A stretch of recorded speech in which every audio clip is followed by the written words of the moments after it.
Hello friends and welcome back to my channel. તો આજના વિડીયોમાં આપણે વાત કરીશું ધોરણ 10 અને ધોરણ 12ના બોર્ડની પરીક્ષાના રિઝલ્ટ વિશેની પરિણામ જાહેરાત. ઘણા વિદ્યાર્થીઓને પરીક્ષા પછી વારંવાર પરીક્ષાના રિઝલ્ટની ચિંતા થાય છે. એક ન્યૂઝપેપરમાં અથવા તો ઘણા બધા ન્યૂઝપેપરમાં વારંવાર બોર્ડની પરીક્ષાના પરિણામને લઈને જાહેરાત કરવામાં આવતી હતી અને તે વખતે એવું પેપરમાં લખવામાં આવતું હતું કે એપ્રિલ એન્ડિંગ સુધીમાં અથવા તો એપ્રિલના મિડલમાં ધોરણ 10 અને ધોરણ 12નું પરિણામ જાહેર કરવામાં આવશે.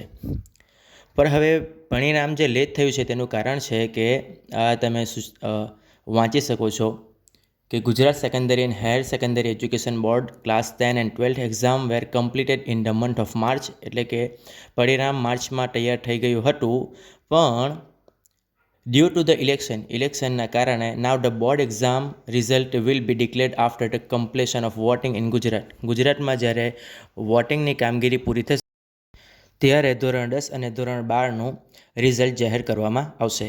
Thank you for watching.